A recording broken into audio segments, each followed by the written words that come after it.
I don't usually write dark songs like that, but if you knew me from Nashville, all my songs were so happy it annoyed people. So I'll sing a happy song.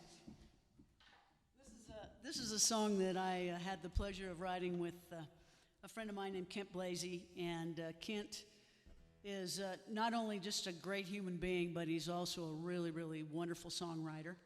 And he had the honor of being inducted into the Songwriters Hall of Fame this year in Nashville, and was a result of many #1 Garth Brooks hits like If Tomorrow Never Comes and Ain't Going Down Till the Sun Comes Up.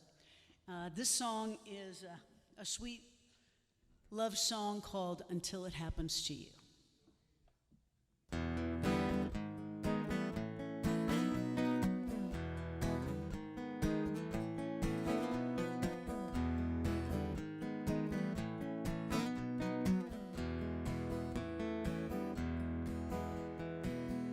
You always laugh, tell me I'm crazy to follow my heart the way I do. But the power of love is so amazing. But you'll never know till it happens to you. Until you fall in love, you won't know what you've missed. Till you give your heart away, you'll never know the magic in a kiss. But someday someone's gonna make it happen. Turn your world upside down, it's true. Gonna touch you more than you can imagine.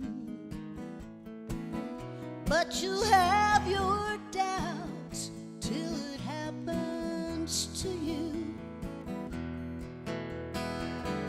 Flowers need the rain and sunshine. It takes both to make them grow.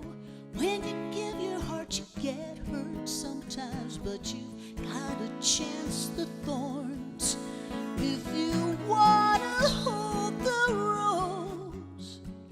Someday someone's gonna make it happen. Turn your world upside down, it's true. Gonna touch you more than you can imagine. But you'll never know till it happens to you. Till it happens to you. Till it happens to you.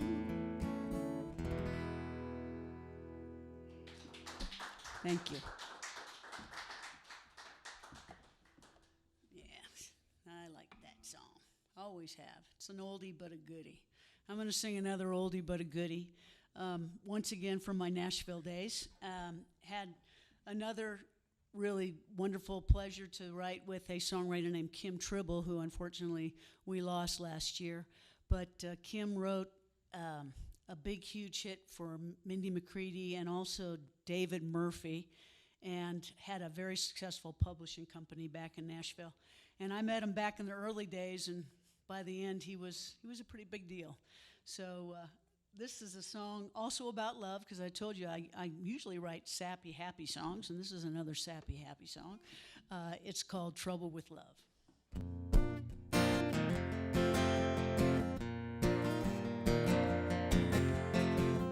Last night I was tossing and a turning, woke up with my body burning.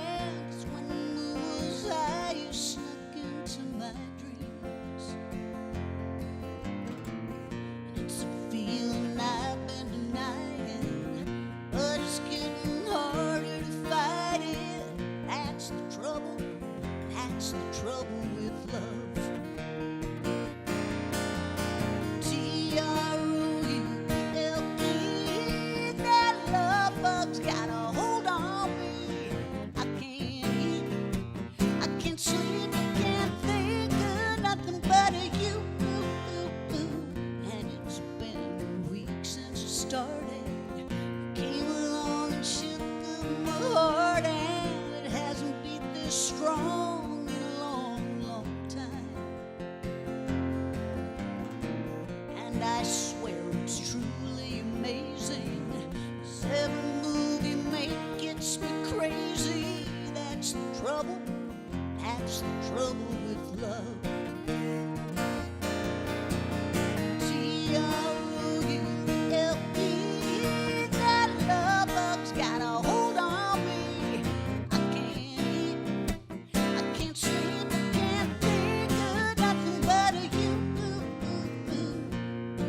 That's the trouble.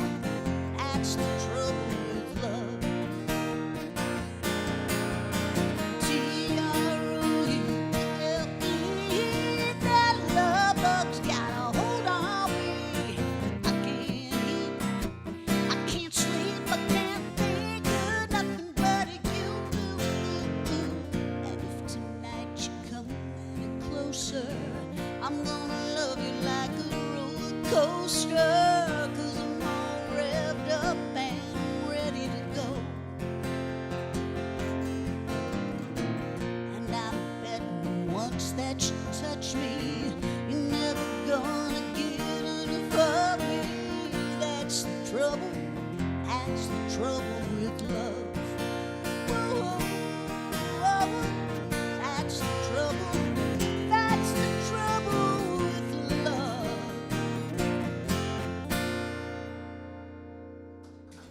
Thank you.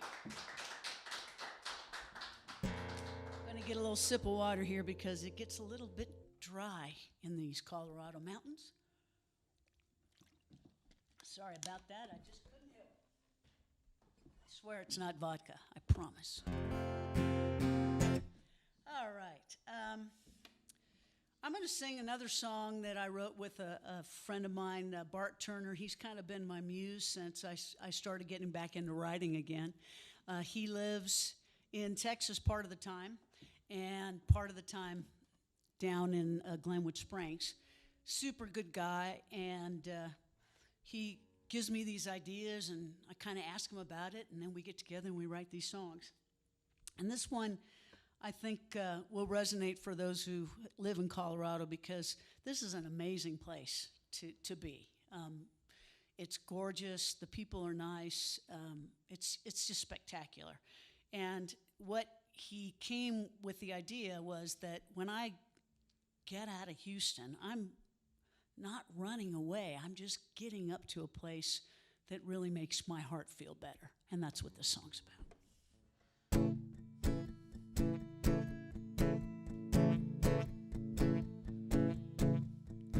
I'm gonna leave this old town and go up to higher ground, where the sky is baby blue and the stars shine behind a silvery moon. But don't worry, I'll be fine.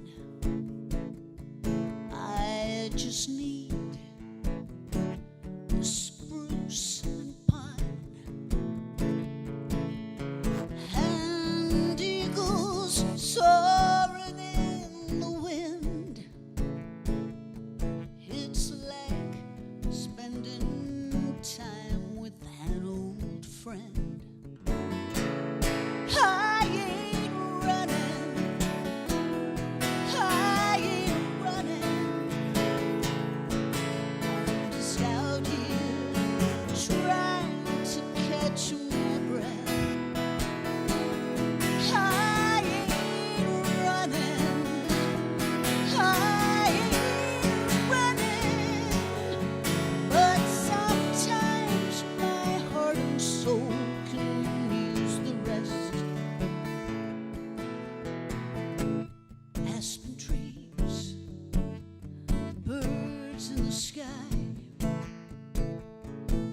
Majestic peaks, so big and high, and the colors that awaken in the fall lets me know that up here I've got it all.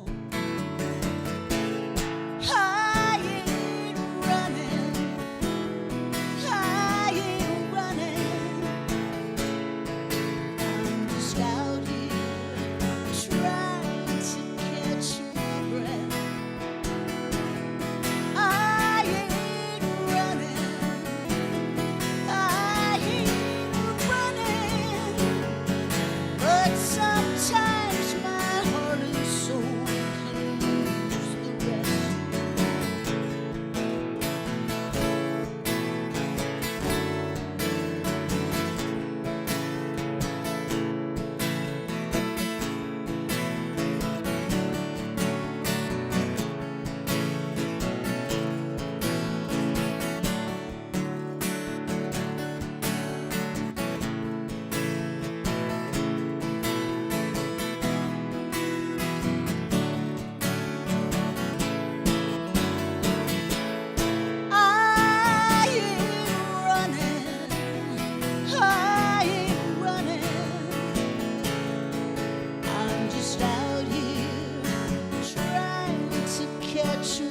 breath.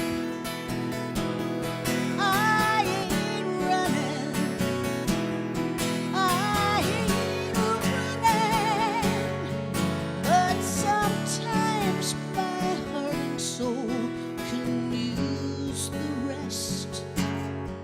Yeah, sometimes my heart and soul can use the rest.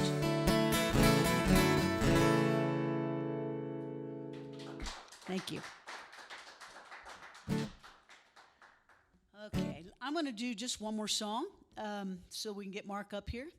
And this is a song that I also wrote with Kent Blasey. And it was my idea because I've got the best husband in the world, and he's made my life pretty special. So this song is called The Best Is Yet to Come.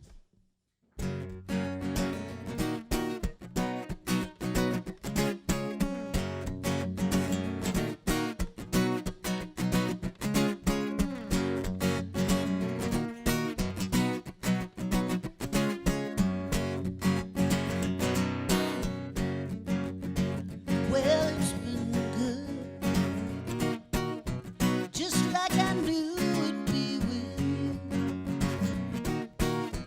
There ain't a doubt that this is real love, but I know the best is yet to come. We're gonna find that it gets stronger all the time. 'Cause now that our two hearts can beat as one, I know the best is yet to come. Day by day, night by night, gonna take this dream, bring it to life. And after all has been said and done, darling, I know best is yet to come.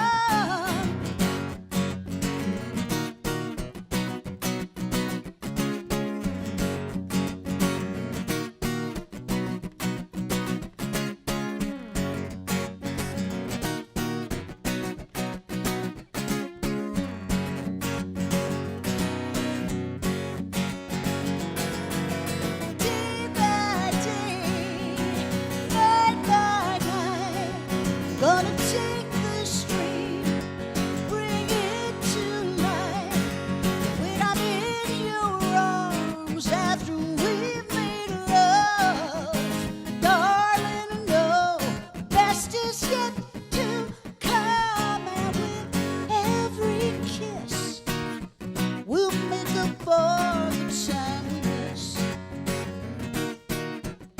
Future shining like the morning sun. I know the best is yet to come. I know the best is yet to come. I know the best is yet to come.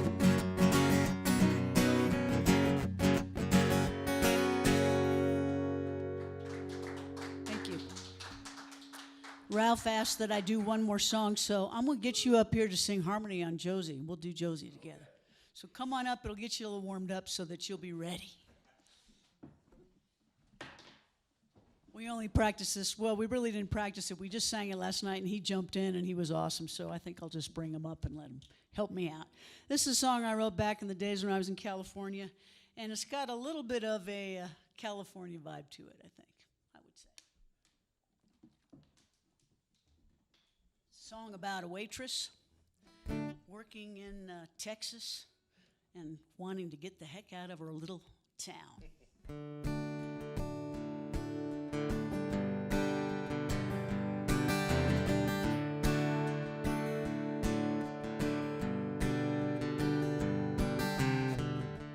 Josie's a roadhouse angel in a joint past San Antonio. Run around pouring coffee till it's time to take it home. Seems like every trucker asks her if she wants to fool around, but it don't bother Josie, she's busting out of town. Josie, Josie, your heart's out riding with the wind. Josie, Josie, ain't no little cow town gonna lock you in. Every night she takes her money and she hides it in the floor. She don't want her daddy knowing she'll be leaving home for sure. She's been counting every penny 'cause she knows it will be tough. Living in this little town won't ever be enough. Josie, Josie, your heart's out riding with the wind. Josie, Josie, ain't no little cow town gonna lock you in. Josie, Josie, your heart's out riding with the wind. Josie, Josie, ain't no little cow town gonna lock you in.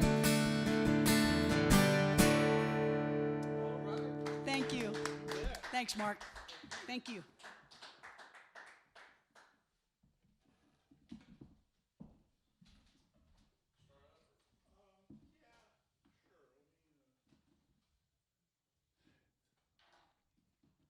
Well, those of you out there that are watching, we apologize for the difficulties we had at the beginning of all of this. Now we're back on track. These things happen, you know. We put our trust in electronics, and sometimes they just bite us in the butt. Coming up very shortly, our featured artist tonight, Mr. Mark Elliott.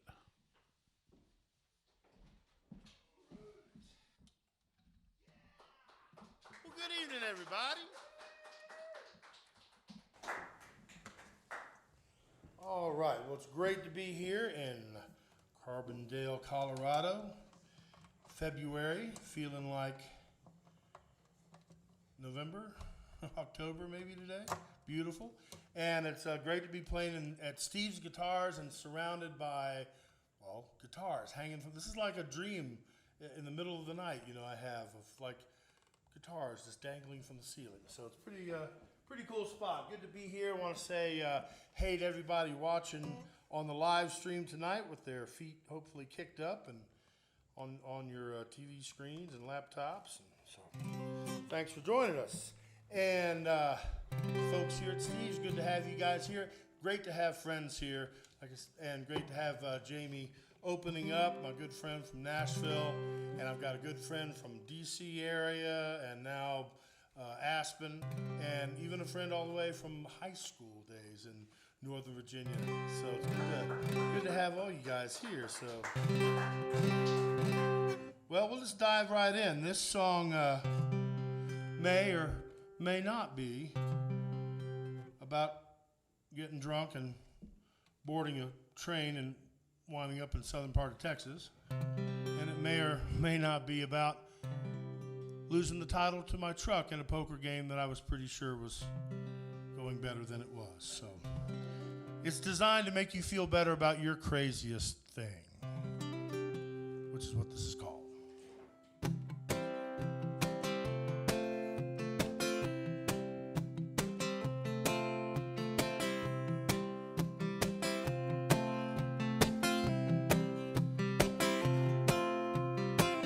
Hopped a train behind a biker bar. I was drunk as hell, didn't think it'd go that far. The next thing I saw was South Texas in the rising sun. thing I've done. But the only time I've gone too far, I had to be giving you all of my heart. Oh, every bit of fear, every bit of fun. Loving you is the craziest thing I've done.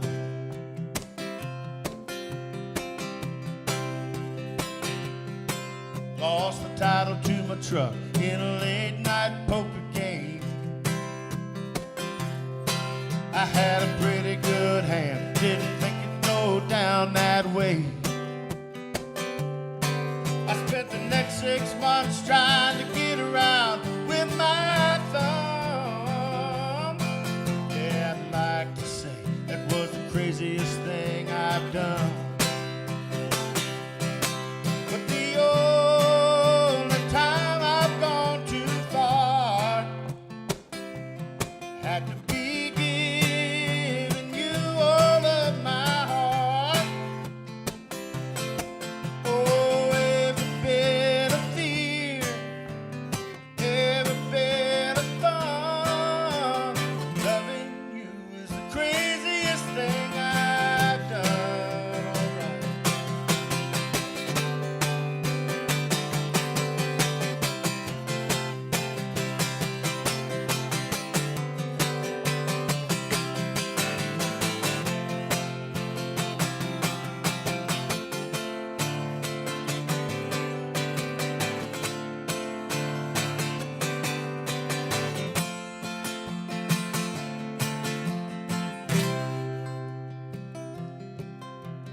Letting you go, times got kind of tough. Yeah, I'd like to say that was the craziest thing I've done. But the only time I've gone too far, had to be giving you all of my heart. Oh, every bit of fear, every bit of fun. Loving you is the craziest thing I've done. Oh, loving you is the craziest thing I've done.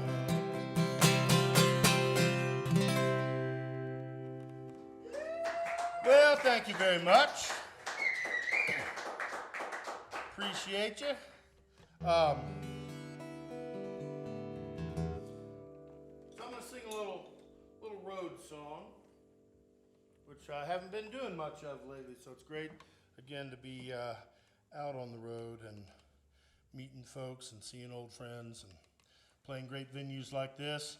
There are certain roads, though, and there are certain drives, I think, that are harder than others, right? I mean, especially when you're by yourself and all the tricks that your brain plays on you. Especially when you're by yourself and driving home. There's something about going back to the house by yourself after you've been on the road that's kind of a weird thing. And there's certain roads that are just long. I don't know how many of you out there have fallen down the face of Virginia on I-81. That takes forever. Going across Illinois or Texas. And I don't know what the hell the deal is between Nashville and Memphis, but that's the longest 3 hours on the planet. Probably because the only bathroom's in Jackson, so. So anyway, this is called On My Way to See You, and it's all about heading back home and wondering whether home looks the way it did when you left 48 hours before.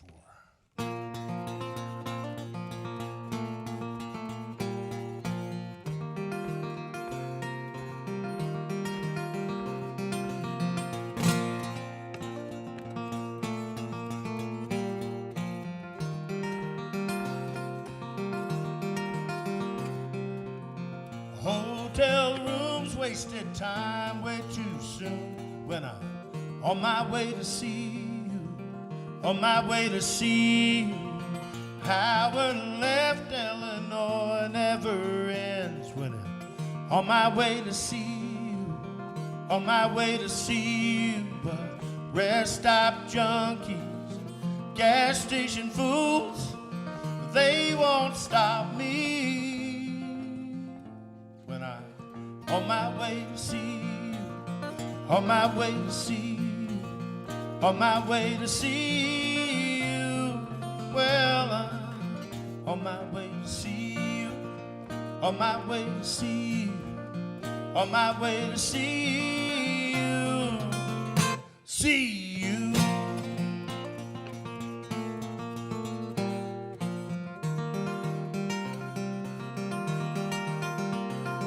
Can't stop rewriting the last words we said when I'm on my way to see you, on my way to see you. I'm worried, sick where you are, who you're with. When I'm on my way to see you, on my way to see you, my mind is racing, I've got my doubts, these thoughts I'm chasing, trying to slow me down, but I can't turn around when I'm on my way to see you, on my way to see you, on my way to see you.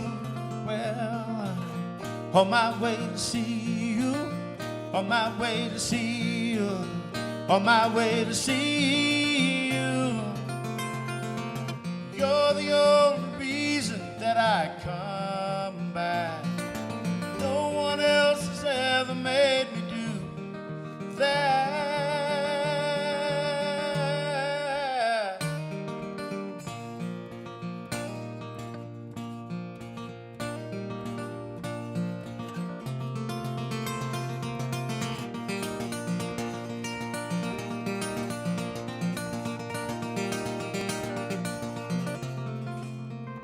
When I'm on my way to see you, on my way to see you, on my way to see you.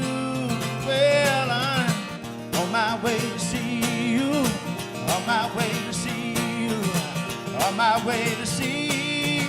Oh, now when I'm on my way to see you, on my way to see you, on my way to see you.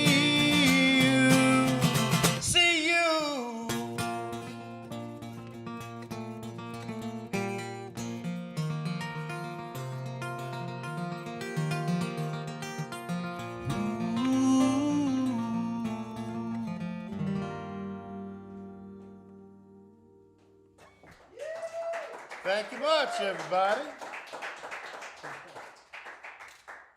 Well, hopefully everybody caught Jamie Clee opening up. I'm a good friend from Nashville. She and I go way back. In fact, our very first hit together as songwriters, writing for other people in Nashville, goes back about 30 years. In fact, as of February 8th or 9th, it'll be 32 years for me living in Nashville. So, which is the difference between hair and not, stomach and not, money and not. But I'm going to have Jamie come back up to the stage and sing this. We sung last night down the road there in Glenwood Springs for the first time in probably 30 years. Yes. We did this song.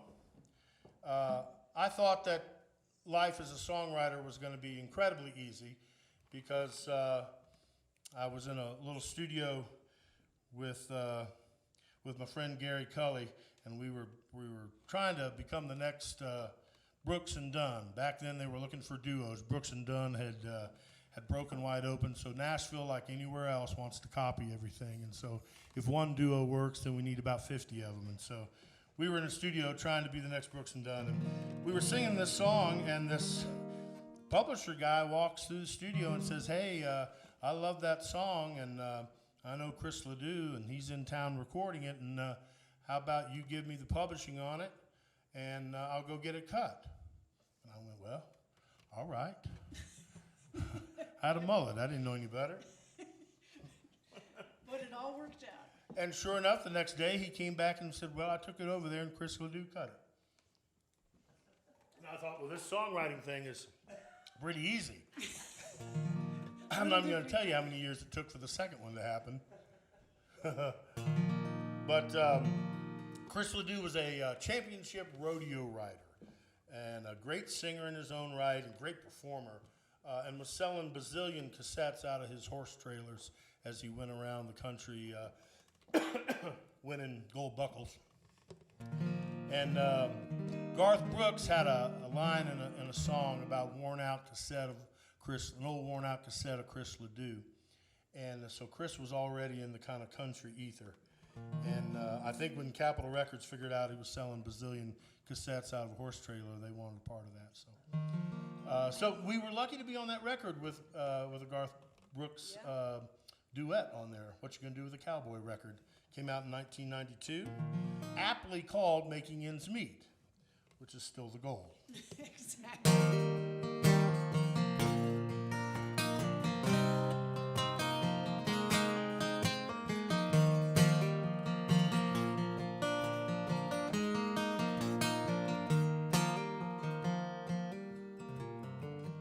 Left for work and he never came back. That's when Mary had to face the fact that it's up to her to start a new life. 2 babies and just one job, gonna take all the strength she's got. It's a hard road, but she knows somehow she'll survive. Oh, making ends meet, holding her own, not afraid of a hard day's work, give a family a home. Ain't nothing gonna break her stride.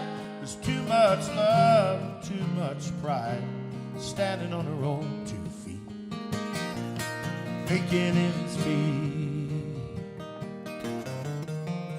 Bobby's just a regular Joe, and his daddy's farm is all he knows. With calloused hands, he works the fields each day. Banker says the loans come due, and Bobby knows there's a lot to lose. It ain't fair, it's a lot to bear, but you won't hear him complain. Making ends meet, holding his own, not afraid of a hard day's work, give his family a home. Ain't nothing gonna break his stride. There's too much love and too much pride, standing on his own 2 feet, making ends meet. Oh, when hard times come and test the faith of folks like you and I, God bless the ones who stand up tall and don't give up the fight.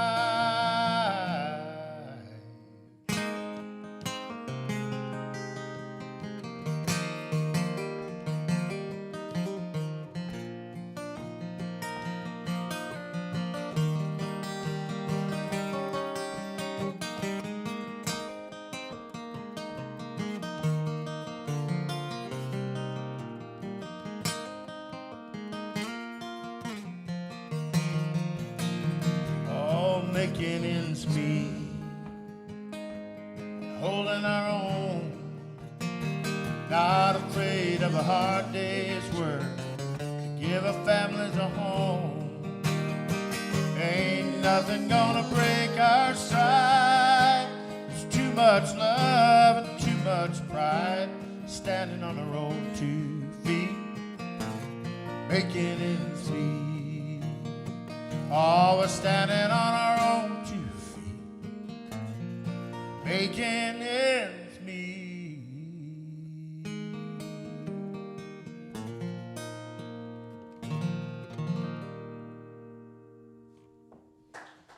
Good song there, sister. That song got a lot started for me. I moved to Nashville after Tom Paxton took me under his wing as a teenager, and then moved me to Nashville and just left me there.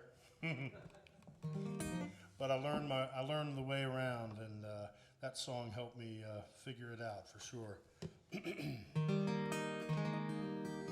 So get out there to your local Tower Records and K-Tel record store, and please buy the cassette called What You Gonna Do with a Cowboy. That would really help me. I think it may be out in 8-track still. Who knows? All right. So again, if you're tuning in via the ether out there, welcome, and welcome to Steve's Guitars. My name is Mark Elliott from Nashville, and it's good to be with you, surrounded by as many guitars as I can possibly shove in a guitar case without anybody looking. I think it's about time to sing a song about prostitute. I heard about it one time. And I do want to say it has nothing to do with a particular train ride to Texas. Though she might have been in El Dorado. It's called El Dorado Stardust.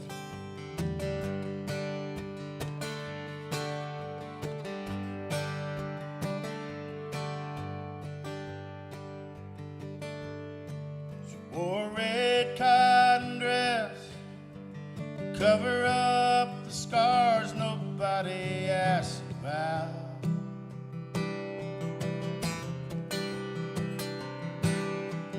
Blue and purple rouge, the color of the moon, made her lips stand out. She stole a little boy's first in an old man's dreams, up and down the west side of Santa Ana Street. El Dorado Stardust, nobody knows it like I do. Maybe another place and time, I'd be hers and she'd be mine. But I know that I'll never feel love like El Dorado Stardust.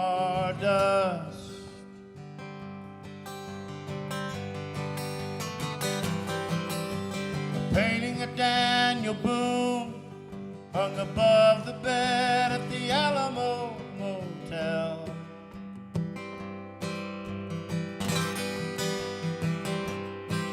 She swore it kept her safe from the pimps and johns and the hours by herself.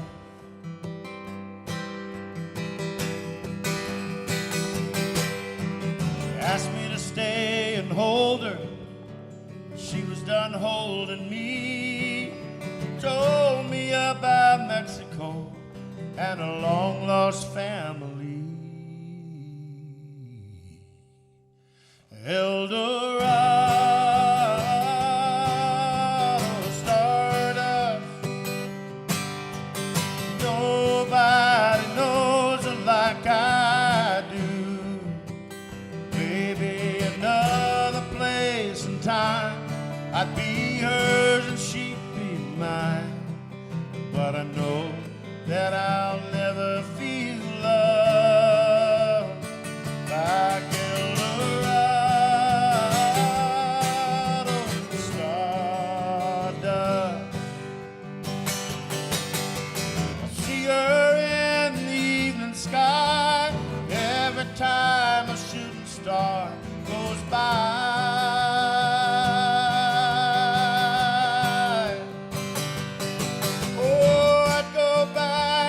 Goodbye, but heaven let her down for just one night.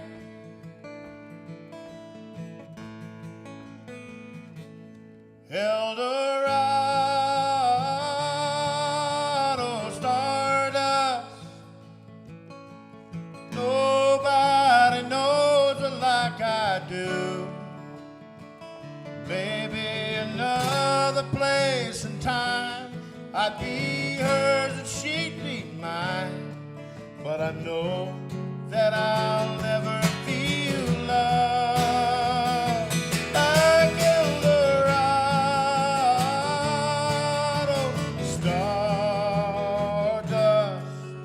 stardust, stardust, like Eldorado. Stardust.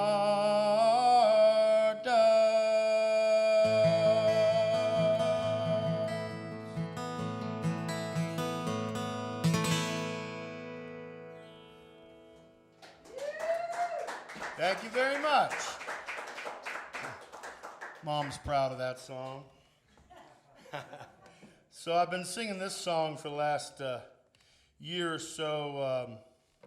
Last year I sung it all year long for my friends up in Oregon who live out in the valley there, kind of east, I think, of Ashland, Oregon, where their temperature last year in the summer was 104 at times, and they were dry, and everything that's supposed to be in northwest Oregon, it was not. Something was wrong.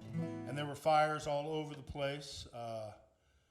It was just burning up all summer long. In fact, I tell this story that a friend of mine told me that she kept a go bag by the back door. A go bag meaning like your bank stuff and your passport and your most favorite possessions, because if that fire jumped the mountain, you didn't have much time to get out. And there was only one way out of this valley.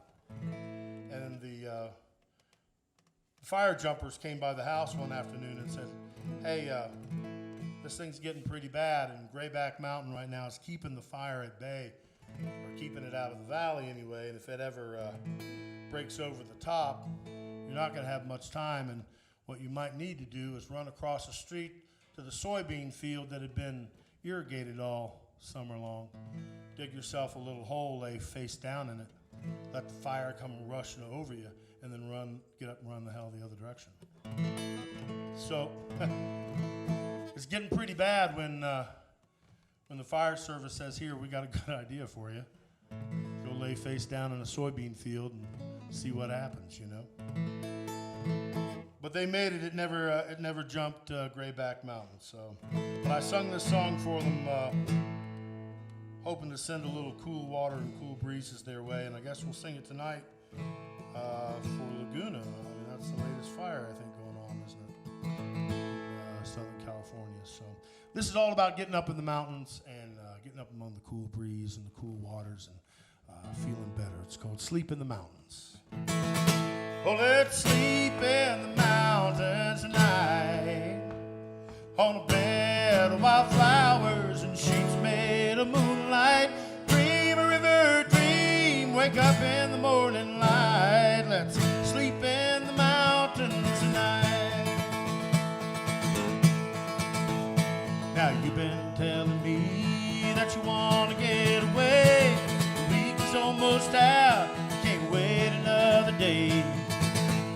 Don't want to go downtown, beat the traffic, fight the crowd, watch another movie stuck inside the house. Let's sleep in the mountains tonight, on a bed of wildflowers and sheets made of moonlight. Dream a river dream, wake up in the morning light. Let's sleep in the mountains tonight. Why spend a lot of money on candlelight and wine when we got a flask of whiskey and a campfire burning bright? Dig out those old hiking boots, throw them in the truck. Oh, life can drag us down, we'll keep climbing higher. Let's sleep in the mountains tonight, on a bed of wildflowers, sheets made of moonlight. Dream a river dream, wake up in the morning light. Let's sleep in the mountains tonight, all right.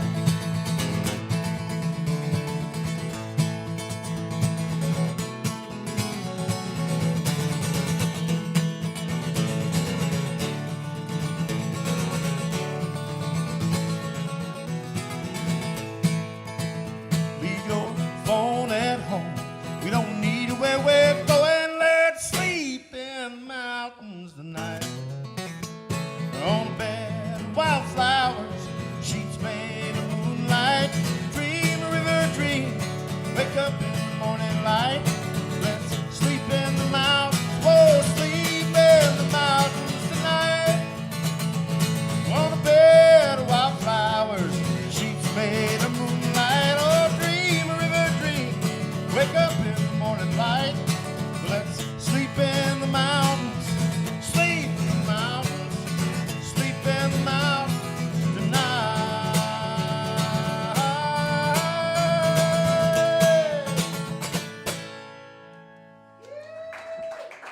Waiting for somebody to jump up and pick up one of these banjos over here and join me.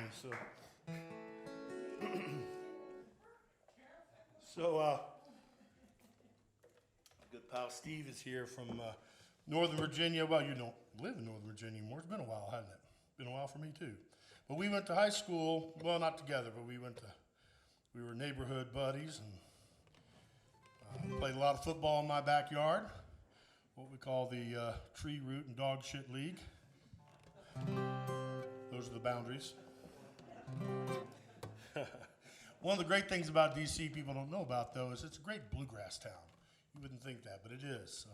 It's got a club there called the Birchmere, which is a famous listening room, good and vibey like this room here at Steve's. And the house band every Thursday night was this great band called the Seldom Seen. And I was there every Thursday standing in line to get in there and watch those guys. I ended up taking guitar lessons from Phil Rosenthal from the Seldom Scene, although you wouldn't know it now. Didn't stick. But I sure loved bluegrass music. I learned this song from them one night.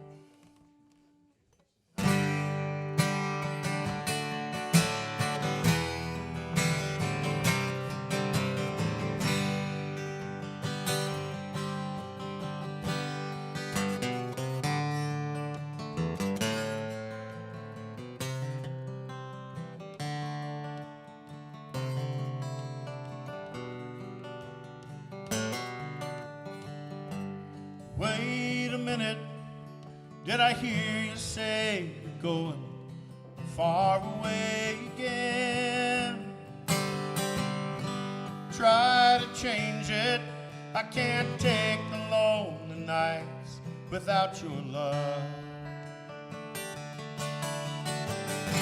You're due on the road, get the music done and move.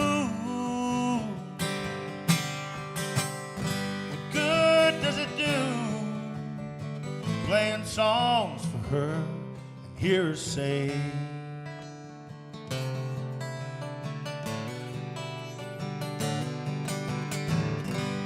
wait a minute, did I hear you say you're going far away again?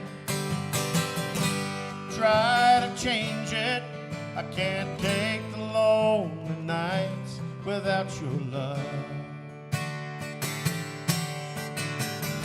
Rolling along, life's been good to you, and even so, she comes to you late at night's the time to hear her say, once again, wait a minute, did I hear say you're going far away again? Try to change it, I can't take the lonely nights without your love.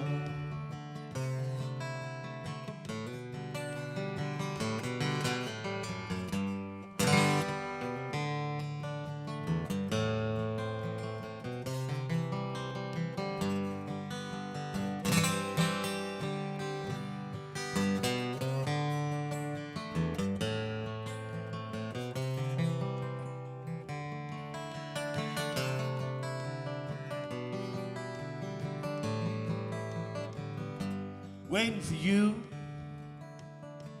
30 days and 30 nights without a rest. Oh, gotta hold on, 25 to go, and once again I hear you say, hey, wait a minute, did I hear you say you're going far away again?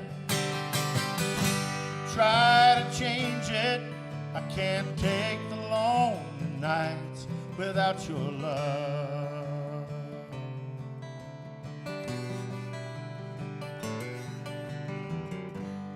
Wait a minute, Did I hear you say you're going far away again?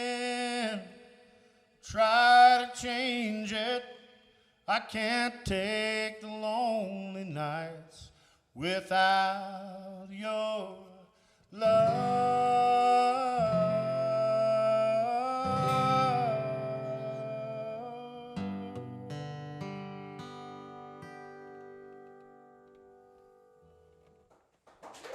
Thank you much. It's a great old song to hear harmony to. So, I saw this painting on the internet of carousel horses a few months back, and it was the most devastating and beautiful painting I'd seen in a while. And it was this midnight painting. In fact, I think if you just went on the internet and you Googled midnight carousel horses or something like that, it'll pop up. And I'd like to say who it was by, and I've forgotten, but it's this beautiful painting of these carousel horses all in midnight colors, breaking their chains midnight at the fair when nobody's around.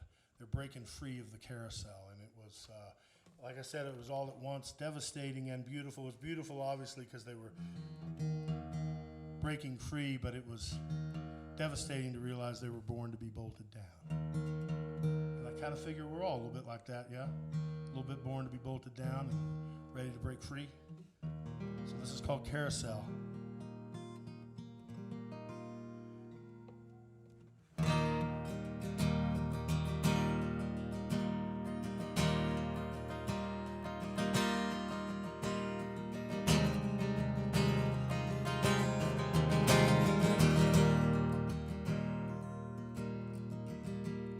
Grown Appaloosa, the old gray mare, the painted up pony with the black-eyed stare, going round and round and round and round, round and round and round. Calliope's playing an old-time waltz, kids dripping ice cream, but it ain't their fault. They're going round and round and round. Round and round and round. Oh, carousel horses, wild in their minds, running beneath blue Remington skies. A pole through their hearts keeps their hoofs off the ground. You're born to be bolted down. Gotta learn to break free. You're born to be bolted down.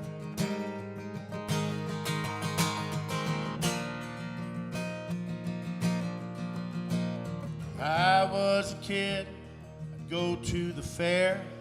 I wanted to ride 'em, but I only stood there, going round and round and round, round and round and round. I saw my reflection in one of their eyes, felt the pain in my chest every time they passed by, going round and round and round, round and round and round. Oh, the carousel horses, wild in their minds, running beneath blue Remington skies. A pole through their hearts keeps their hoofs off the ground. You gotta learn to break free. You're born to be bolted down.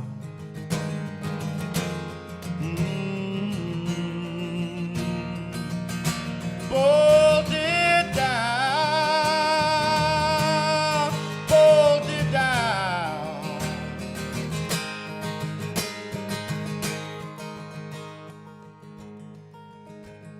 Sooner or later, we all gotta choose to stay tied down or finally break loose of that round and round and round, round and round and round. Oh, carousel horses, wild in their minds, running beneath blue Remington skies. A pole through their hearts keeps their hooves off the ground. You gotta learn to break free. You're born to be bolted down. You gotta learn to break free. You're born to be bolted down. Carousel.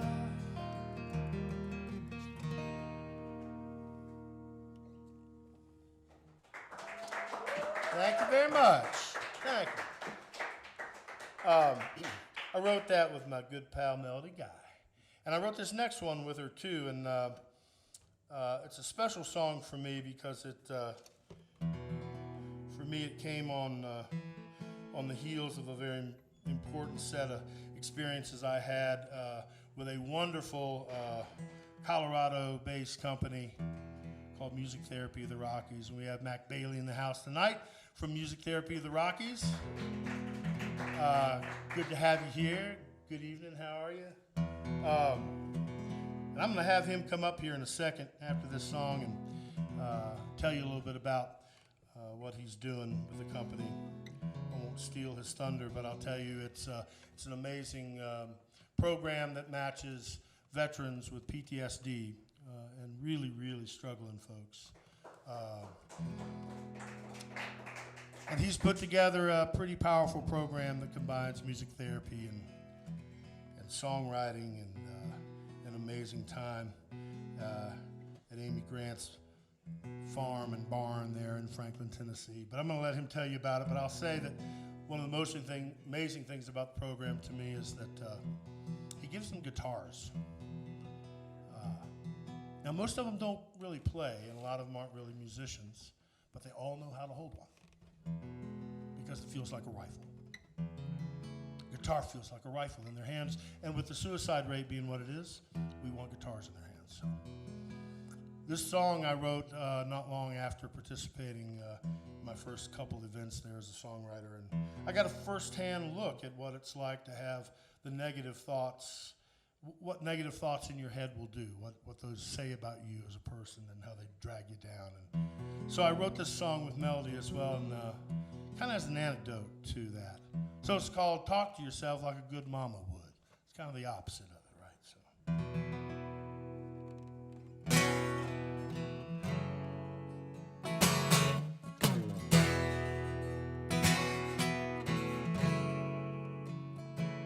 You've done the best you can do with this day. Nobody could have done it better. Close your eyes and put it away. It ain't the best or the worst one ever. I know you think that you're standing still. The whole world's passing you by. You can't see it right now, but you will. It'll all work out if you try. Oh, to talk to yourself like a good mama would. Hey, talk to yourself as a friend. Be kind, be forgiving when no one else will. And happiness will find your heart again. Your heart again. Talk to yourself, babe.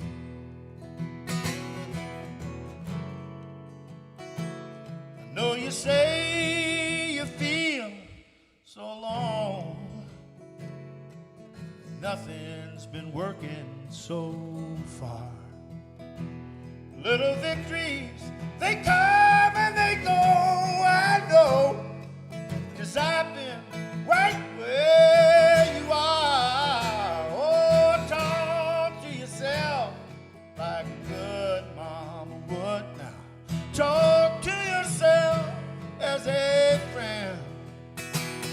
Be kind, be forgiving when no one else will. And happiness will find your heart again. Your heart again. Talk to yourself, baby.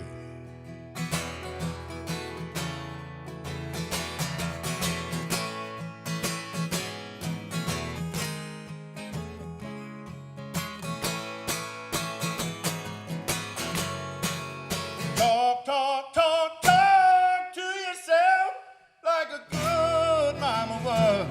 Yeah, talk to yourself as a friend.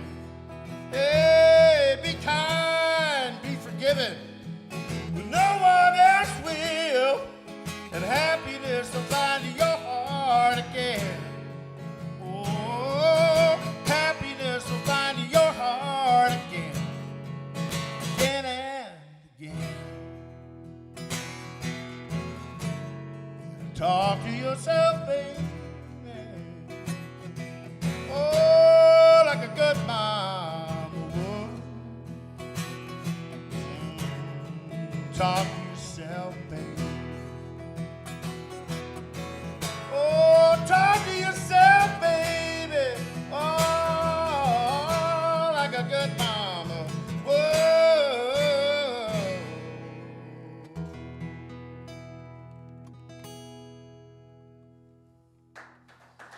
Thank you very much.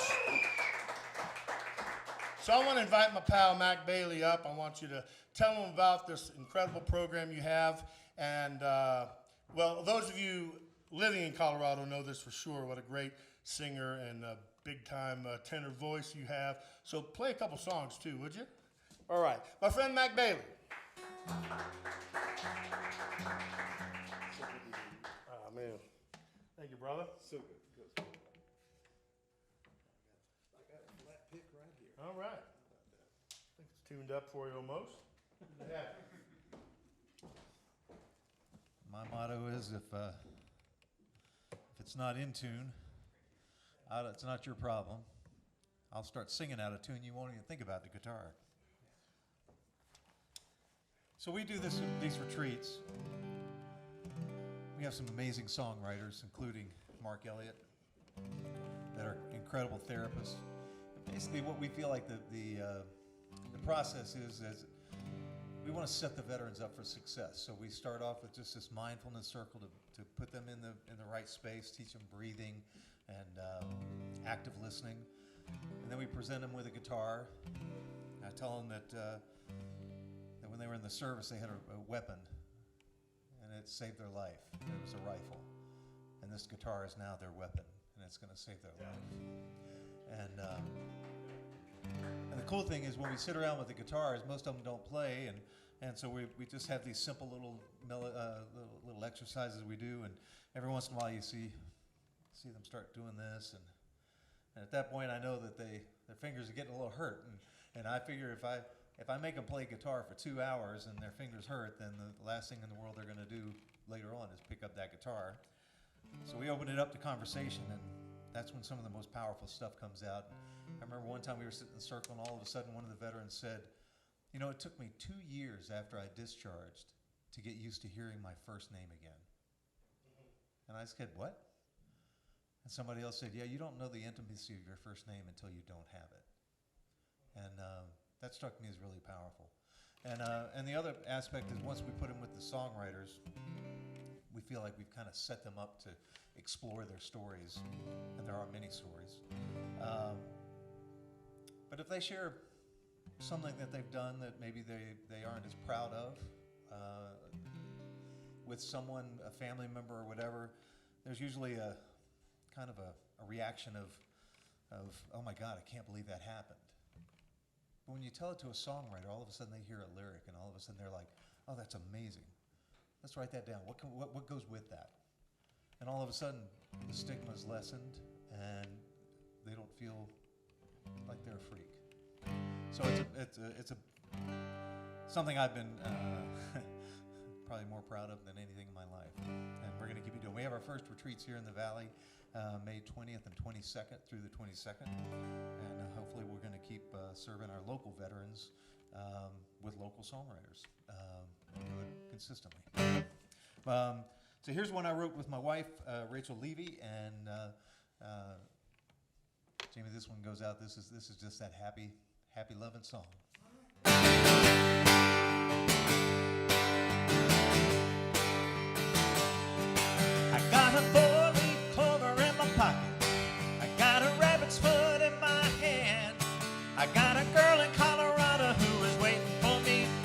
say that I'm a lucky man. I got a full moon over my shoulder. I got an open ticket in my hand. I got the good Lord above who is filling me with love. You could say that I'm a lucky man. Ooh, you could say that I'm a lucky man. Ooh, you could say that I'm a lucky man. I got a horseshoe in the backseat and every penny that I found. I got a full tank of gas and I'm gonna make it last. You can say that I'm a lucky man. Ooh, you could say that I'm a lucky man. Ooh, you could say that I'm a lucky man. But for all the luck that's in my life and all the ways to show it, what makes me proud down deep inside is I'm lucky enough to know it.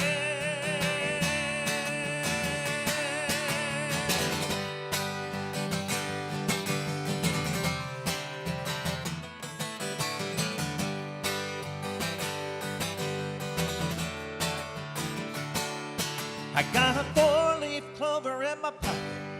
I got a rabbit's foot in my hand. I got a girl in Colorado who is waiting for me. You can say that I'm a lucky man. I got a full moon over my shoulder. I got this guitar in my hand. I got the good Lord above who's filling me with love. You can say that I'm a lucky man. You can say that I'm a lucky man. You could say that I'm a lucky man.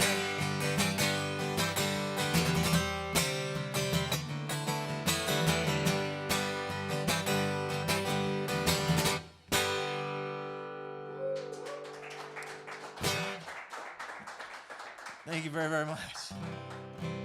So this is my Nashville story. I spent a lot of time in Nashville and used to love it. I always had my dreams of making it and getting discovered. And back in college, I was in a band called the Blue Moon Saloon Band.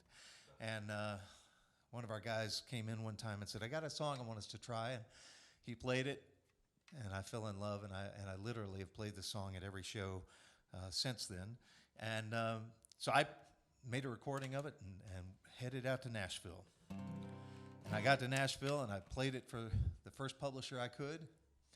And the name of the song is called Rock Me Grandpa.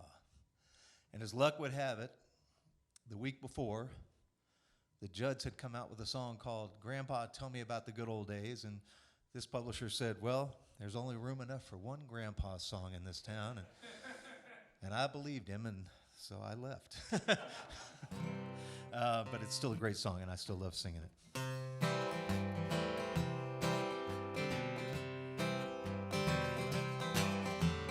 Rock me, Grandpa, tell me about the mountains. Tell me how the Cherokee found them many moons ago. Rock me, Grandpa, tell me about the hills and valleys. Tell me about the girl named Sally, how you loved her so. Sit on my lap now, boy, stare off towards the west. Close your eyes and dream a while, and I'll supply the rest. That's a mountain sunset now, painting fire in the sky. It's a good Lord's way of bringing you a Blue Ridge lullaby. Rock me, Grandpa, tell me about the mountains.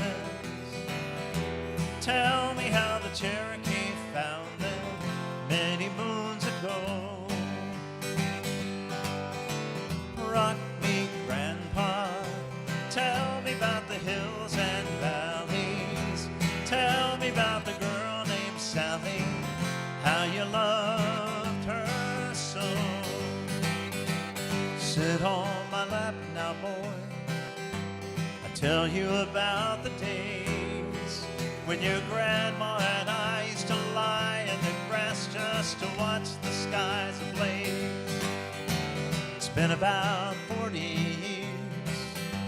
Your grandma, she's been gone, but I can see those eyes in the blue ridge skies that called my Sally home. Rock me, Grandpa, tell me about the mountains. Tell me how the Cherokee found them many moons ago.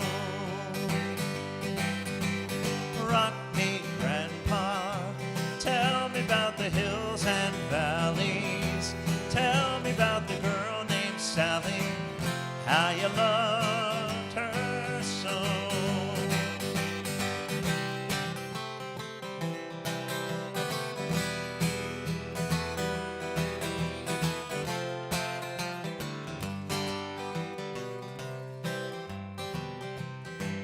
So I sat on his lap a while, stared off towards the west, and I closed my eyes and I dreamed a while, and he supplied the rest. That's about the sunset now, painting fire in the sky, and as the shadows fall I can still recall a tear in the old man's eye when I said, rock me, Grandpa, tell me about the mountains. Tell me how the Cherokee found them many moons ago. Rock me, Grandpa, tell me about the hills and valleys. Tell me about the girl named Sally, how you loved her so. Rock me, Grandpa, rock me, Grandpa.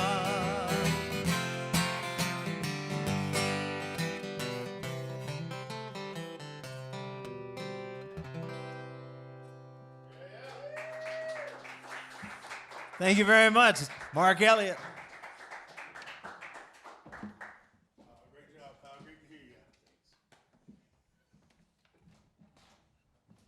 So, my pal Mac Bailey.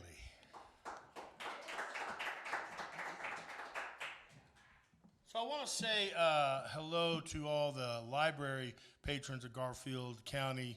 I think they have libraries here in Carbondale and in Glenwood Springs and probably all over. Originally, I was going to come through and also do a few library programs because I searched out the one business I could lose more money in than the music business, and that's writing books. So, but I do have a series of books getting ready to come out, but I've had my first book out here for a couple of years. So tonight, one of the things we've decided to do with Garfield County is to film tonight, and they're going to be putting the film out or the video of the concert later to some of their patrons because of COVID and having to shut down the libraries. We couldn't go in. So I want to share with you a little bit about this book, The Sons of Starmount. It is a 70s tale. It is a 70s Stand By Me. It is a memoir of my 10th year, 1977, in North Florida. And the idea of the book is we all have a place and time in our childhood that defines our adulthood. And I can't tell you how many times while I wrote the book, I thought to myself, my God, that's why I am the way I am. And I can't tell you how many times when my mom and dad read it, they went, my God, we weren't very good parents.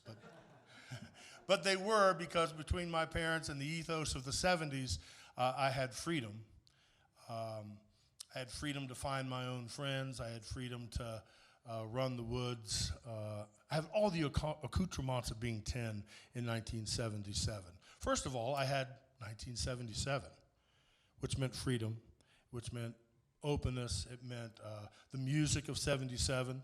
I mean, to be walking down the street with 10 of your 10-year-old buddies singing Jim Croce, tell me if that doesn't happen anymore. But you had creeks and swamps and alligators and all the things you need to have. And I learned a lot about being a human being before I knew I was going to need to use it. So what I thought I would do as a little hello to the library and thank you for their interest in this book. I wanted to read a few passages from the book and maybe even play a song or two. I actually wrote some songs from the book, from the stories of the book, and then produced them in 1977. Literally took the top 100, Billboard's top 100 of 1977, and tried to cop that production. It's amazing. If you go back, in fact, do this. Go Google Billboard's top 100 records for 1977. Not only are you going to see hits, of course, because it's Billboard, but you're going to see classics. Hits back then were classics. In fact, kids today know those songs. They just don't know why they know them.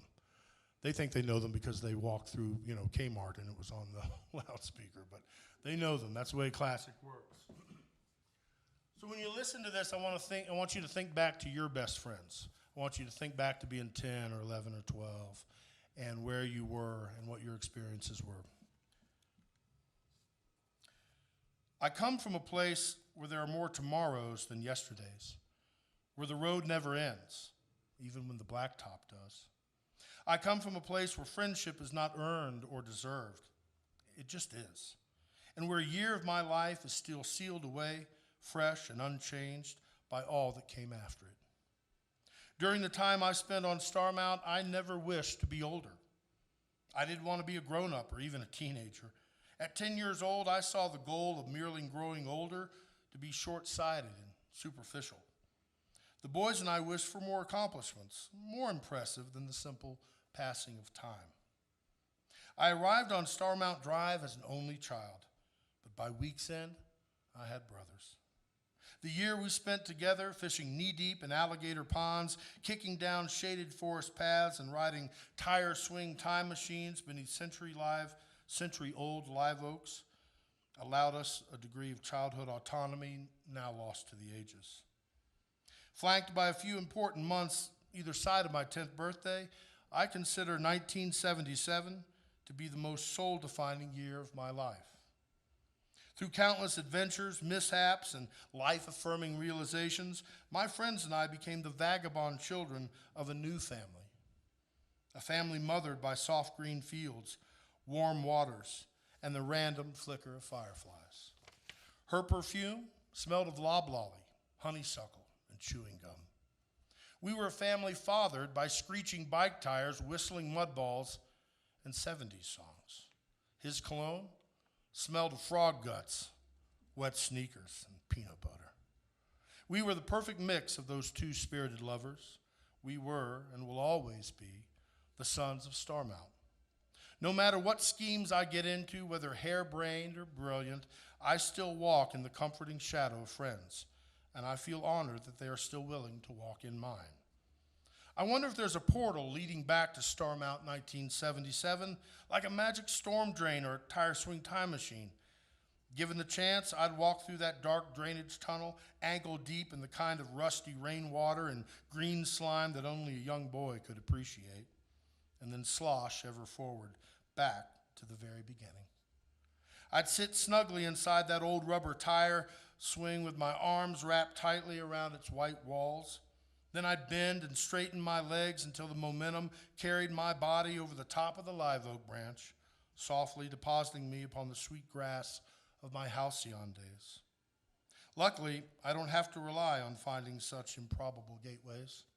Whenever I feel the urge to take off my shoes and walk through the green knee-high grass of a summer field, wade into wild waters, or take some serendipitous flight of dreams, I find myself young, full of piss and vinegar, and once again standing in the middle of Starmount. Thank you very much.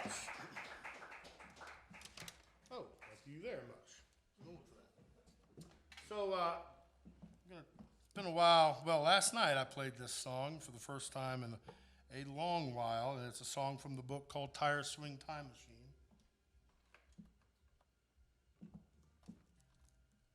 Think Seals and Croft, that's where we went with this song. And again, think back to your best friends when you were 10, 12 years old, and how magic everything was, and how possible.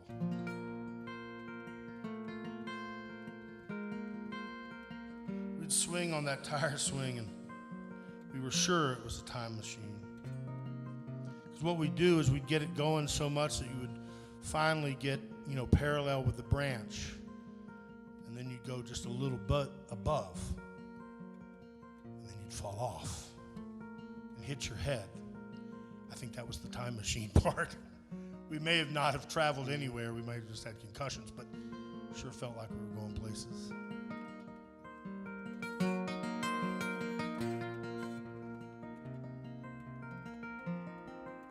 Well, come with me to the tree that stands alone in a field of green, takes you places you've never seen in your life. The sun disappears behind the hill, the bullfrog drowns the whippoorwill, the stars stretch out like a coupe de ville. Let's take a ride on a magic carpet full of hope, a rubber wheel, an old hemp rope. I'm not afraid of that big unknown.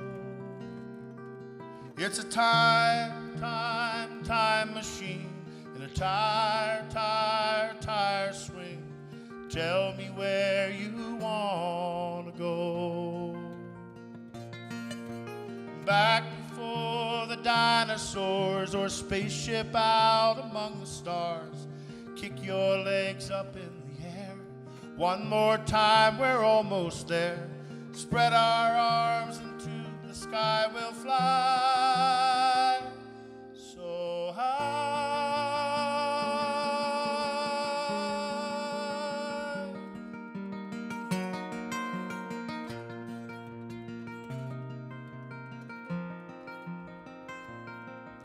You and I, the best of friends, been that way since way back when.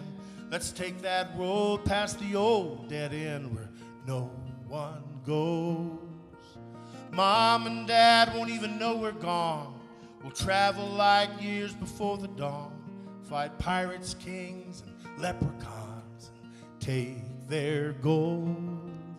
On a magic carpet full of hope, a rubber wheel, an old hemp rope. I'm not afraid of that big unknown. It's a time machine in a tire swing. Tell me where you want to go.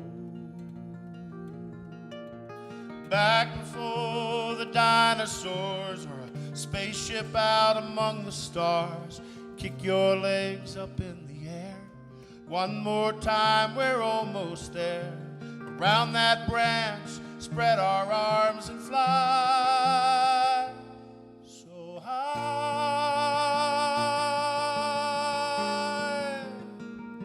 so high.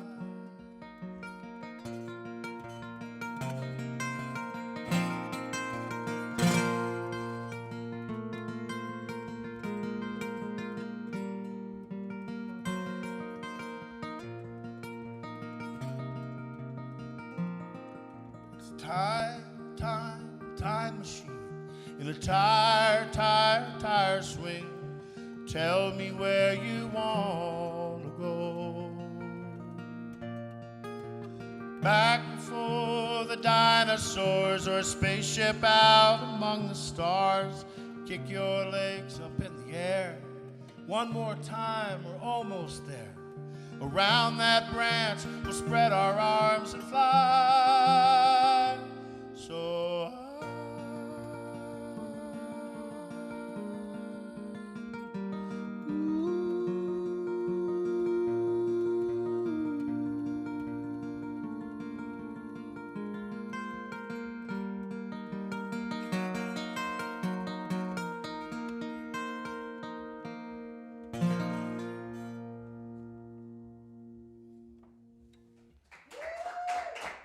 Thank you. Well, I thought I'd read one more piece because you can't be a 10-year-old in 1977 and not fall in love with Bigfoot. It comes with the territory. Hopefully I have that here. Yeah. In fact, so much so that you would wind up with a big fat Bigfoot tattoo on your shoulder. That, by the way, is meant to be kind of tie-dye through here, which, by the way, hurt like hell. But I said I wanted a little 1977, and I wanted wilderness, and I wanted Bigfoot. There's something about learning to believe in something that nobody else believes in that gives you the kind of confidence you need to have to be able to roll on like an adult, right? And 1977 was the moment when Bigfoot as a kind of a social phenomenon kind of exploded. There were movies about it, but major box office movies, and serious scientists were searching for it, and the Sons of Starmount were out every single day searching for it. And we were so close. The only thing we didn't have were blurry videos of it. But that's just because a Polaroid wasn't ready for that yet. So. I lean out my tent flap door in the middle of the night, listening for the sound of heavy footsteps, walking the outer edges of camp while I sniff the air for that savage, rotten smell. Telling everyone I believed in Bigfoot made it okay for me to think differently. It was acceptable to talk about all things wonderful and ridiculous. I could listen to my own heart and boldly believe anything I wanted to. I still believe. And I looked for Bigfoot around every darkened corner in the Tennessee backcountry. The technical literature we studied, like the one Bigfoot book at the school library, and of course, movies like Sasquatch, The Legend of Boggy Creek, and Creature from Black Lake, starring Jack Elam and his scary lazy eye, taught us that Bigfoot made high-pitched yelping sounds, which we listened for. We knew that the creature threw rocks and branches. We threw rocks and branches at each other all the time, so that didn't really concern us. But we still listened carefully for crashing in the brush, especially when it got dark. Even when we knew the streetlights were coming on and it was a school night and we had to book it home fast, we listened. We listened for heavy, man-like footsteps. We listened for growls and high-pitched whines or moans. We listened for the sound of our traps springing in the darkness and for the woods to go completely silent. Silence in the woods was the telltale sign that Bigfoot was near. But the woods were never silent, especially when we were in them. And when we were out there trying to be quiet and discerning, all we ever heard was the occasional scurrying of a squirrel, a pine cone dropping from a nearby tree, and of course the sound of someone farting and blaming it on the next guy. Dude, was that you or Bigfoot? It wasn't me. Yes, it was. No, man, really, I don't fart that loud. Oh, shut up already. I'm trying to listen here. Once personal noises began puncturing the woods around us, other sounds rolled in mercilessly. Intense gum chomping followed by an embarrassed yawn, and then someone eventually saying, "I'm hungry, he's not coming, let's go home." Believing in something unseen and unproven is easy when everyone else believes in the same thing. Blind faith is safe to talk about when accepted as a cultural norm, even a social expectation, but belief in things unseen and universally mocked is faith on an entirely different level. Even though I had the comfort and confidence of my friends, my belief in Bigfoot and my gut feeling that there are energies beyond what I can see or prove ended up being my personal aha moment. The childlike belief in something as yet undiscovered, something hard or impossible to understand, or something that others may not feel is even valid, now defines my adult faith. I am half a century through this life now, and I have a Got Bigfoot sticker on the back of my 2000 Jeep Cherokee and a Bigfoot air freshener hanging from the rearview mirror. Both things are so foolishly immature and silly. I mean, I've never going to see something as unique and as magical as the elusive Bigfoot while I'm looking back at where I've been. That is the kind of monumentous event reserved for looking as far forward as I possibly can, as I did when I was 10. And let's just be real for a moment. Everyone knows that Bigfoot smells like a cross between a skunk in heat and a pile of half-rotten flesh. So a Bigfoot air freshener dangling from my rearview mirror, that's just pure mockery.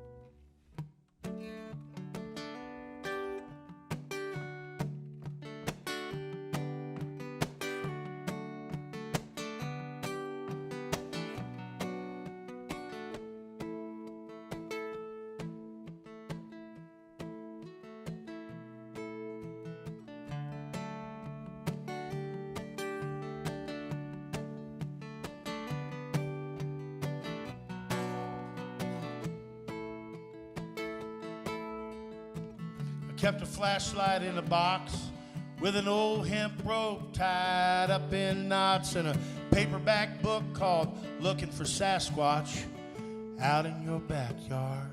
To me the world made perfect sense, at least the part inside the fence. But now, speaking in my own defense, always wanted something more, and I was searching.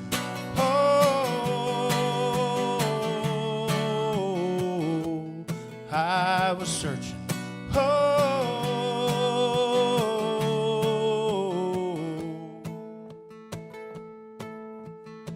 This old guitar was in my hands before I even had the chance to toss away all my other plans. But that's just how it goes.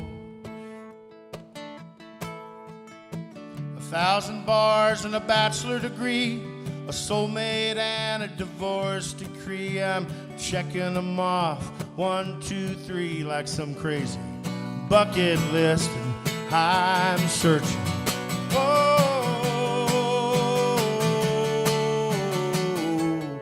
I'm searching.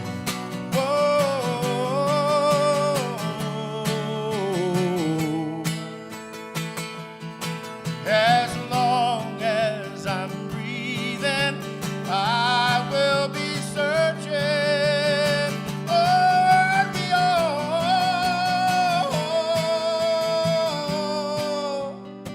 And beyond.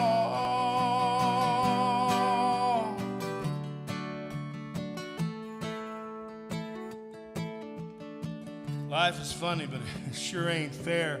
I got a lot more stomach than I got hair, and hell, I thought by now I'd be somewhere, but I've just hit my stride and I am searching.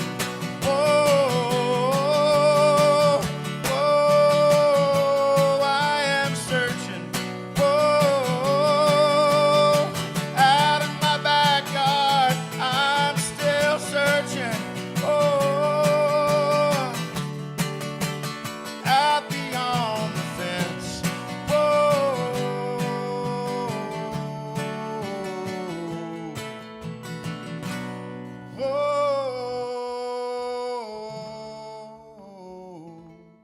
I'm still searching. Well,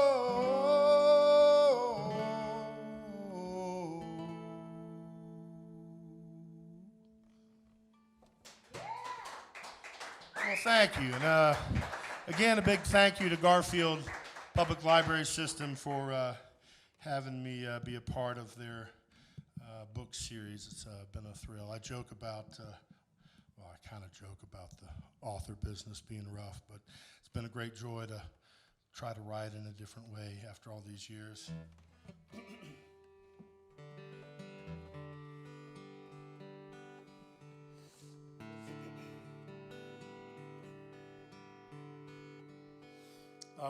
I have a great love of wilderness that I think came out of Starmount, because again, right out my back door, we lived in Tallahassee, but out of town a little bit. Now I'm sure it's in the middle of town, but back then it was out of town. And literally within 5 minutes, we could all be at this pond where there was this 10-foot alligator that more than one neighborhood dog seemed to disappear into. I think I would have had better luck with the book had one of us disappeared into the alligator. It's a better story. If you want the book, by the way, and you're listening to this, you can find it at Mark Elliott Creative, and it's out there on Amazon and everywhere else. You can also listen to the Audible version, which I narrated myself, and you can find that on Audible and Apple Books, so it's out there. But anyway, I think Starmount gave me my first love of wilderness, and having that freedom to, again, my mom read the book and went, oh my God, what was I thinking? But having the freedom to be out there among this 10-foot alligator and, you know, water moccasins and all kinds of stuff, and learn to respect them, and learn to respect my place in wilderness was a huge gift that I've been blessed to have the rest of my life. So the downside of being in the wilderness is that I've almost killed myself 100 times ever since 1977, whether it's falling off a mountain or a ski slope somewhere, or deep in a cave, Marshall's Cave, when it was raining outside, and I decided that might be a good time to go caving, not realizing that caves fill up from the bottom up. Then I got into canoeing and kayaking. River kayaking first. I did a bunch of big trips through the Quetico of Canada. Then I got into whitewater kayaking through an ex-friend of mine. I say ex-friend of mine, he's a dear friend of mine. But he stuck me in a whitewater boat not far from my house in this nice placid pool off the Cumberland River. But the boat was built for someone of, let's just say, kind of less substantial size than me. It was a tin can, but I shoved myself in there and put this skirt around it. It's this kind of neoprene thing, not the kind of skirts we wore in college. This was a neoprene skirt that you put across it, and it has a handle on it, so if you flip upside down, you can pull that handle. So I did that, and he shoved me out there, and apparently, you know, you can flip a kayak 180 degrees really, really quickly. I mean, without much effort at all. The second 180 is a thing. And it has something to do with the weight of your head, being like a melon. You have to learn to lay back, but he didn't tell me any of that. So I flip it over within a minute. And I'm struggling to turn it over, and it is not happening. And I'm banging on the boat, no help. I'm beginning to commune with the bass and the perch. And thinking to myself, my God, I think after all the close death calls I've had in my life, I'm going to drown in this dumbass lake 5-10 feet from the shore. And I've had people ask me, you know, philosophically, what were you thinking when you first thought you were going to die? And I really wanted to answer with some gravitas, but I was pissed. I thought, this is just not the way this is supposed to happen. And I reached for that handle, but evidently it was too long, and I had flipped it to the inside of the kayak. And you can't, I guess it's a water pressure difference between inside the kayak and outside the kayak. You can't pull that thing. It won't come off. And so I was beginning to get more than lightheaded, beginning to kind of fly over the golden fields, as it were, with my memories. Not a good sign when you're upside down in a kayak. And I just damn near drowned, and Gary got to me at the last minute and pulled it close enough to shore where he could stand up and flip the boat. And that was the closest I've ever come to dying. And I'll tell you, after you almost die, it really does make every day after that pretty good. Pretty good.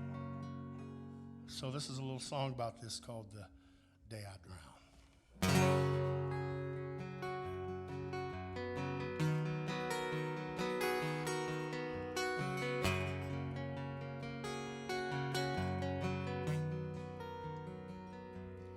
The day I drowned, the sky was blue, the air was cold, and the river was too. I talked to God down 30 feet. I woke up from the deepest sleep. I saw the light and I heard my name. Said, open your eyes, it's gonna be okay. And I believed I was somewhere else, somewhere between heaven and hell. Take me down that river.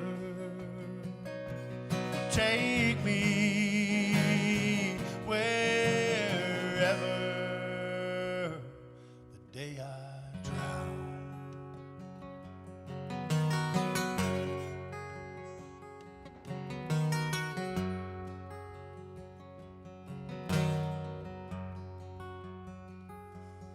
The day I drown, I won't forget. Said to myself, is this really it? But I found out it was the best day yet. 'Cause as my life flashed before my eyes, came to me to my surprise how many things I still had yet to give. I decided to live the day I drowned. Oh, take me down that river.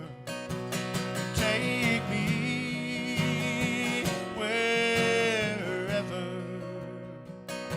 Take me down that river. Take me wherever. The day I drown.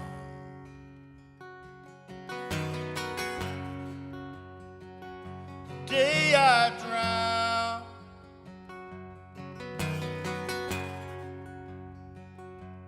The day I drown. The sky was blue.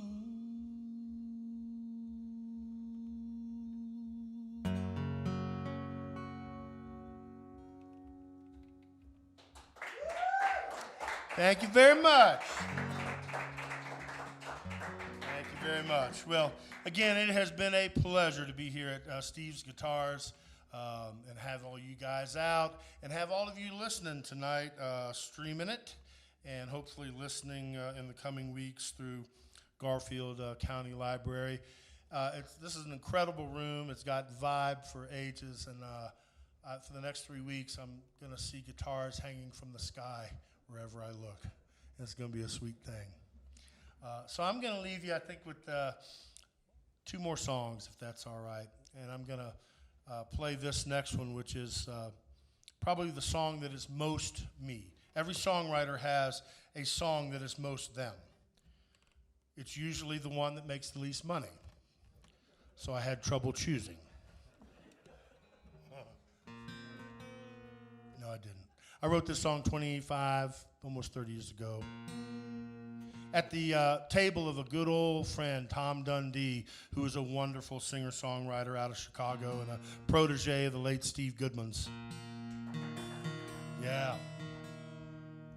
Lost Tommy in a motorcycle accident. Oh, it's been probably 10 or 12 years now. Sure miss that guy. But I wrote this at his table in Rogers Park, up next to the lake. You know the lake. And I got in late one night and I picked up this old Sunburst guitar, Martin, and this song just fell out. These lines about everything I was passionate about in life, just one after another fell out. And so I just turned them into a song, at least the lines I could say in public. So it's a haiku. But I couldn't give up. This guitar just kept giving me the lines, and I apologized to him the next day. Hey, man, I hope I didn't keep you awake. And I said, but there's something about that guitar, man. And he said, well, Minette Goodman, Steve's mama, gave me that guitar after Steve died. And it was the guitar he wrote The City of New Orleans on. I like to say I co-wrote this with Steve Goodman, but at least I wrote it on his guitar. It's called Passions.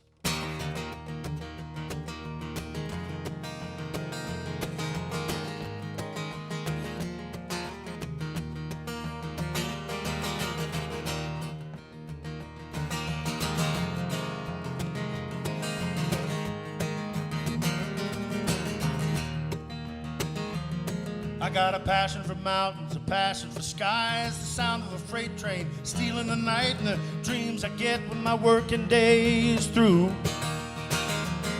I got a passion for cars, it used to be cars, closing my eyes and watching the stars. Baby, I've got a passion for you. Yeah, love and pain ain't nothing but the marrow of my life. I might be an emotional man, but I'm not in disguise. And if you take me as I am, I think you'll find my love is true, that I'm one of the passionate few. I've got a passion for you. I got a passion for highs, a passion for lows, the midnight AM radio, and the way it feels to finally shake the blues. I got a passion for memories and lifelong friends, morning kisses that never end. And baby, I've got a passion for you. Yeah, now love and pain ain't nothing but the marrow of my life. Well, I might be an emotional man, but I'm not in disguise. And if you take me as I am, I think you'll find my love is true. And that I'm one of the passionate few. I've got a passion for you.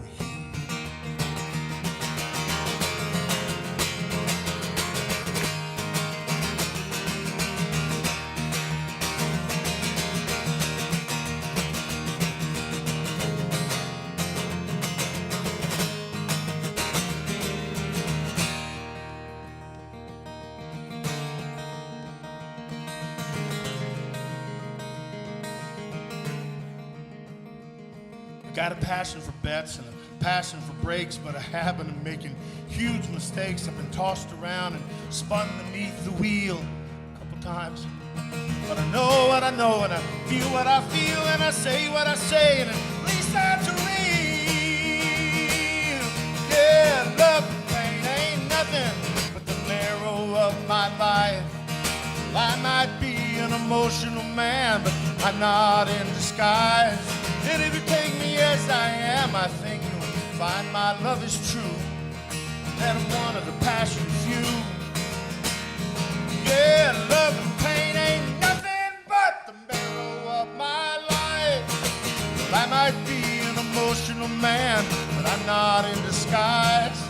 If you take me as I am, I think you'll find my love is true. That I'm one of the passionate few. I've got a passion for you. Yeah, I'm one of the passionate few. I've got a passion for you. For you.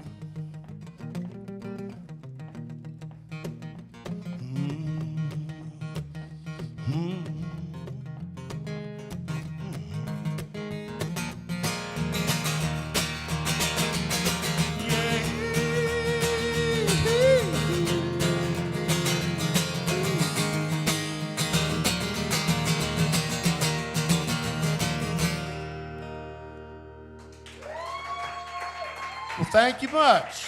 Good evening. How are you? Well, thank you all for being here, and thanks for everybody who's tuning in online tonight, streaming it, and then for those of you watching a couple weeks in the future on the Garfield Public Library stream. Again, I'm Mark Elliott from Nashville, singing you my songs, and thrilled to be here in Carbondale at this wonderful venue. I'm going to leave you with a song. I live about 25 miles outside of Nashville as a crow flies, out west along the Cumberland River. They call it the Scumberland, but it doesn't sound as good. It's a beautiful area, and I'm tucked back in this beautiful holler and protected from all the tornadoes, which is good because I live in a trailer, and that's a magnet. But I got 8 acres back there full of deer and bobcat and pine trees and oak trees and all kinds of things. And I got a little spot at the top of the hill where I go to get things right. It's a peaceful place. It's got this huge beech tree up there that you can't even come close to wrapping your arms around. I've buried dogs in that land, family dogs over the years. I've lived out there 20 years now. There's something about having your own land, no matter whether you got 8 acres or a half acre, that brings it all home. So there's this little spot I go to get things right when I have screwed things up. We may not know each other that well, but at least those of you chiming in from outer space. But you're probably out there going, I bet that dude is up in that spot a lot. you would not be wrong. It's been suggested that I put a fridge and a bed up there and call it a day, which might happen one of these days. But I hope you guys have a place to go to get things right. I hope you have a little hill that you can go to. Oh, yeah, you do. I've seen your hills. Soapers was one of your hills. And I snowmobiled through sunlight the other day. Not just sunlight, but sunlight. Well, you know what I mean. Nobody else will, but you do. So I know you have some places to go to feel right. And I hope tonight, Friday night, in Carbondale, Colorado, that here at Steve's Guitars was a place that you felt peace and happy and ready to go out into the day. So thanks for being here and listening. Thanks to my good friend Jamie Clee Dooley for opening up tonight. And thank you all for coming in. Here's From the Top of the Hill.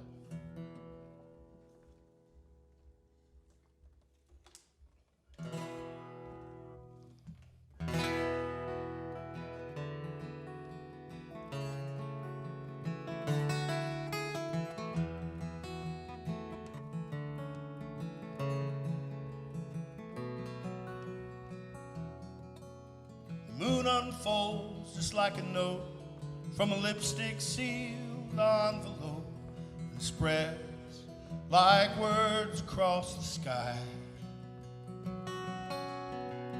followed by a shooting star, comet's tail, a planet far, miles above a long lost satellite.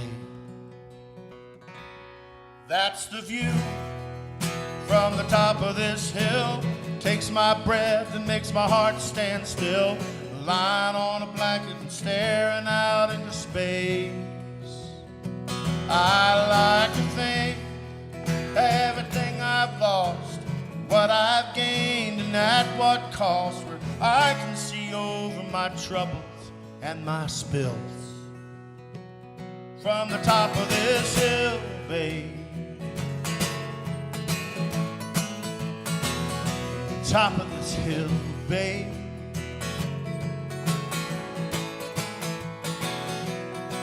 Now a westbound jet flies overhead. Down below everyone's in bed. Lights go out 'cause the hour's getting late.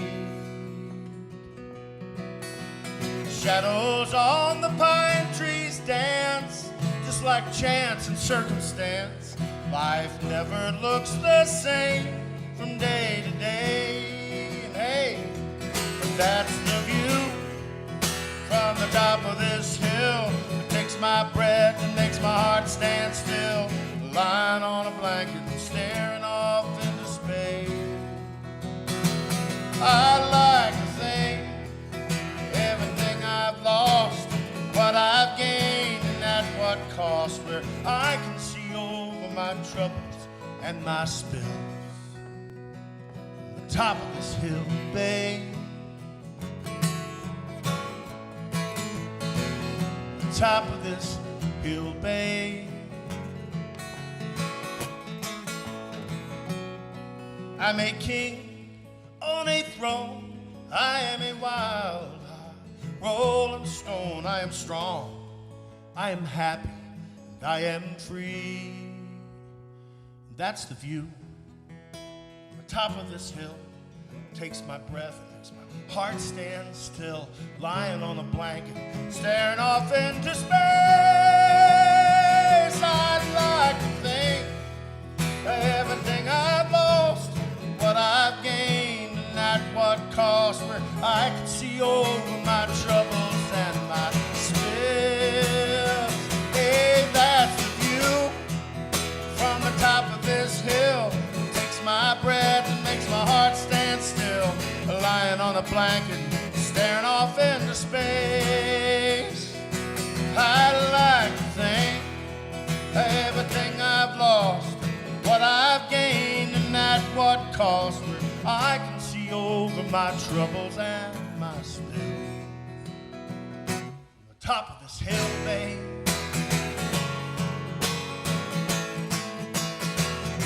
Top of this hill, babe. Makes my heart stand still.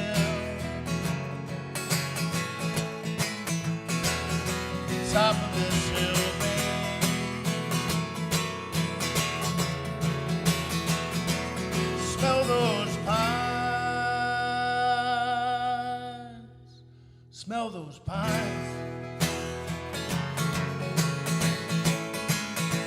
Thanks again for being here. It's been a joy to sing to you. Joy to sing to everybody else listening tonight. See you next time.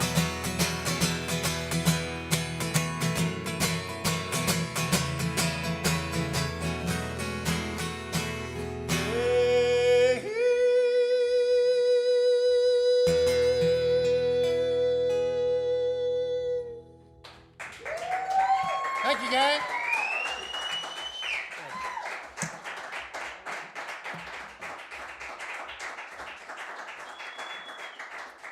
Thank you much.